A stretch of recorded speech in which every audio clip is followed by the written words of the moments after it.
మిర్చి ఆకుపచ్చ రంగులో, ఎండు మిర్చి ఎరుపు రంగులో ఉండటం చూశాం. కానీ పసుపు రంగులో ఎండు మిరపను చూశారా? ఏలూరు జిల్లా మారేడుబాక గ్రామానికి చెందిన రైతు కృష్ణ పసుపు రంగు మిర్చిని సాగు చేస్తున్నాడు. ప్రయోగాత్మకంగా ఎకరంలో సాగు చేయగా 20 నుంచి 25 క్వింటాళ్ల దిగుబడి వచ్చే అవకాశం ఉందంటున్నాడు. ఔషధ గుణాలు ఉన్న ఈ మిర్చి కొనుగోలుకు వ్యాపారులు పోటీ పడుతుండటంతో అధిక ధర పలుకుతోంది.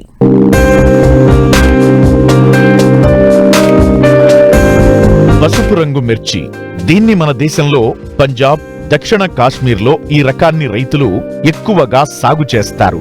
పసుపు రంగు మిరపను మెడిసిన్, కాస్మెటిక్స్ లో అధికంగా వాడుతుంటారు. అలాగే పచ్చళ్ల తయారీ, సాస్, సూప్, వంట రంగుల్లో కూడా వాడుతున్నారు.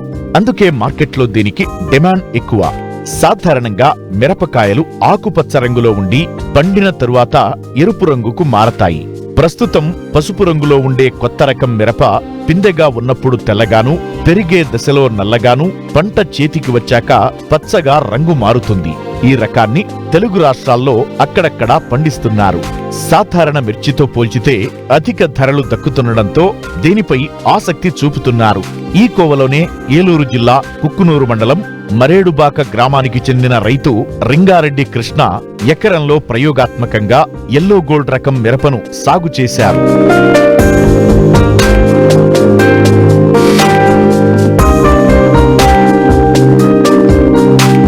తెలుగు రాష్ట్రాల్లో పండించే వాణిజ్య పంటల్లో మిరపకు మంచి డిమాండ్ ఉంది. ప్రపంచం మొత్తం మీద మిరపలో 400 రకాలు ఉన్నట్లు గుర్తించారు.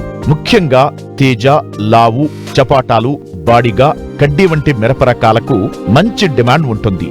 అయితే 2 ఏళ్లుగా మిరపకు నల్లతామర పురుగు ఆశించి తీవ్ర నష్టం కలగజేస్తోంది. దిగుబడులు గణనీయంగా తగ్గి రైతులకు నష్టాలు మిగులుతున్నాయి. ఈ నేపథ్యంలో వారికి పసుపు రంగు మిర్చి ఒక వరంలా దొరికింది.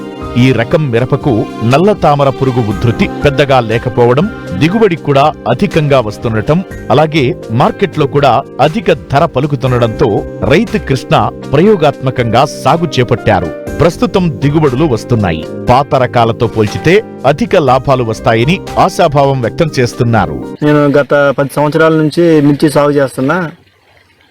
సన్నాలు వేయటం మేము అవి రేటు అంతగా లేకపోవడం చూసి ఈ యూట్యూబ్లో ఈ పసుపు విత్తనాల గురించి చూశారు 2-3 సార్లు. ఆ కంపెనీ వారికి ఫోన్ చేసి, కంపెనీ వారు యూనివెజ్ కంపెనీ, అది నారింగా ఎల్లో గోల్డ్ మిర్చిని కొనుగోలు చేశాం. అక్కడ గింజలు వచ్చేసరికి 10 ప్యాకెట్లు 10,000. ఆ గింజలు తెచ్చి నారుమడి మీద పెట్టి 40 రోజుల తర్వాత ప్రధాన పొలంలో నాటడం జరిగింది. ఈ ప్రధాన పొలం నాటేటప్పుడు ముందుగా ఈ నారుకుళ్ళు ఇట్లా వస్తుందని చెప్పేసి కింద భూమిలో గులకలేయటం, తర్వాత ఈ రెడామిల్ గోల్డ్ పట్టేసి ప్రధాన పొలంలో నాటాం. నాటిన 90 రోజులు నుంచి కాపు రావడం జరిగింది. ముందుగా కాపుకు వచ్చినప్పుడు కాన్ఫిడార్ కానీ, సూపర్ కాన్ఫిడార్ కానీ, దీనికి ఎక్కువ తెగుళ్ళు వస్తాయి. అగ్రోమిన్ మ్యాక్స్ కానీ, తర్వాత కస్టోడియా, నాటివ్, అమిస్టర్ అలాంటి మందులు స్ప్రే చేసి ప్రధాన పొలంలో పూతకొచ్చేసరికి ఈ ముందు ఈ కాయ వైట్గా వస్తుంది, తెల్లమిర్చిలాగా వస్తుంది. తర్వాత తెల్లమిర్చి వచ్చిన 15-20 రోజుల తర్వాత బ్లాక్గా మారి, బ్లాక్ వచ్చిన 5 రోజుల తర్వాత 10 రోజుల తర్వాత ఎల్లోగా రావడం జరిగింది. ఇప్పుడు ప్రధాన పొలంలో మేము 4-5 క్వింటాల మిరపకాయలు కొయ్యడం జరిగింది. ఇంతకుముందు సంవత్సరం ఒక 2020లో చూసాను. దీన్ని చూసినప్పుడు మార్కెట్ గుంటూరులో కానీ, ఆ పైన మార్కెట్ హుబ్లీ మార్కెట్లో కానీ ₹1,00,000 పలికింది. 2021లో 64,000 అమ్మింది. 2022లో 40,000 అమ్మింది. ప్రస్తుతం ఇప్పుడు 25,000గా కొనసాగుతుంది. కానీ వాళ్ళు చెప్పిన ప్రకారం 20 క్వింటాలు అన్నారు, కానీ 25 క్వింటాలు 30 క్వింటాలు వచ్చే అవకాశం ఉంది. ఇది కొంచెం బెట్ట పరిస్థితుల వల్ల కొంచెం ఒక 2-3 క్వింటాలు దిగుబడి తగ్గే అవకాశం ఉంది. ఇది ఎకరానికి 8,000 మొక్క నాటడం జరిగింది. ఈ 8,000 మొక్క నాటే ముందు మనం దుక్కిలో డిఏపి కానీ, పొటాష్ కానీ, యూరియా కలిపి 3 కట్టలు వేయడం జరిగింది. ఇప్పుడు ప్రధాన పొలంలో 8,000 మొక్కలు వేసేటప్పుడు ఒక 5,000 వేయడానికి ఖర్చు వస్తుంది. తర్వాత పెద్దయ్యి పెరిగి కాయలు పండాక ఒక క్వింటాకు వచ్చేసి 3,000 కొయ్యడం జరిగింది. అదే మన ఇంతకుముందు వేసే సన్నాలు అయితే ఒక 5,000, 6,000 అవుతుంది. కానీ ఇప్పుడు ఈ ఎల్లో మిర్చి కొయ్యడానికి కూడా సులువుగా ఉంది. ఇంతకుముందు మార్కెట్లలో ఇది అధిక ధరకు పలకటం వల్ల చూసి నేను సాగు చేయడం జరిగింది. ఈ సంవత్సరం కొంచెం వర్షం వల్ల ఇబ్బంది అయ్యి ఒక 2-3 క్వింటాలు దిగుబడి తగ్గే అవకాశం ఉంది. లేకపోతే 25 క్వింటాల దాకా వస్తుంది అనుకుంటున్నా. ఇప్పుడు ప్రస్తుతం ఉన్న మార్కెట్లో అయితే 25,000. ఇంతకుముందు అన్నీ కలిపి పెట్టుబడి చూసుకుంటే 1,50,000 దాకా పెట్టుబడి అవుతుంది. ఒక 50,000 కోత కూలి అవుతుంది. మొత్తం ఒక 2 లక్షలు. ఇప్పుడు 20 క్వింటాలు పడినా సరే ఒక 25,000 లెక్క చూసుకున్నా 5 లక్షలు వస్తుంది. ఈ 2 లక్షలు పోయినా 3 లక్షలు మిగిలే అవకాశం ఉంది ఈ ఎల్లో మిర్చి వేయటం ద్వారా. ఈ సన్న మిరపకాయ అందరూ పండించడం వల్ల కొంచెం రేట్ తక్కువ ఉండటం వల్ల ఈ పసుపు మిరపకాయలు అనుకో అక్కడక్కడ ఎవరు దూరంగా పండిస్తారు కాబట్టి దీనికి అధిక డిమాండ్ ఉందని చెప్పేసి మేము వేయటం జరిగింది. అలాగే ఇప్పుడు ఇది ఈ సన్న మిరపకాయలతో పోలిస్తే ఈ పంట ఇప్పుడు 20 క్వింటాలు 25 క్వింటాల దాకా వచ్చే అవకాశం ఉంది దిగుబడి.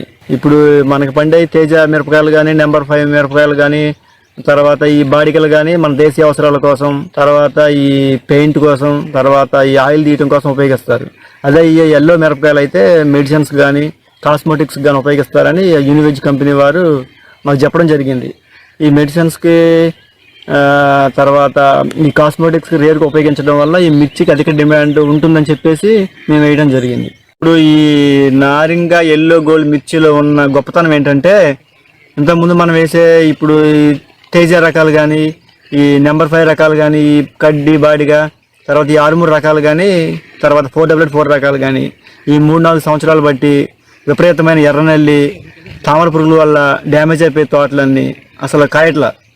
అదే ఇప్పుడు ఈ నారింగ ఎల్లో గోల్డ్ పసుపు మిరపకాయల్లో నల్లి ప్రభావం కానీ తామర పురుగు ప్రభావం కానీ అసలు ఎలాంటిది లేదు. అందుకని ఇది అందరూ ఎవరైనా వేసుకోవచ్చు.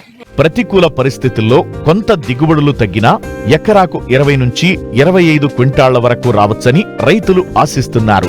ఎర్రమిర్చితో పోల్చుకుంటే పురుగు మందుల రూపంలో ఎకరాకు 30,000కు పైగా ఖర్చు తగ్గుతుంది. ప్రస్తుతం మిర్చి యార్డులో క్వింటా 30,000 పైనే ధర పలుకుతోంది. అంటే ఎకరాకు సరాసరి 20 క్వింటాళ్ల దిగుబడి వచ్చినా 5 లక్షల ఆదాయం పొందే అవకాశముంటుంది. అందుకే వచ్చే ఏడాది ఈ రకం సాగు విస్తరించే అవకాశముందని రైతు కృష్ణ చెబుతున్నారు.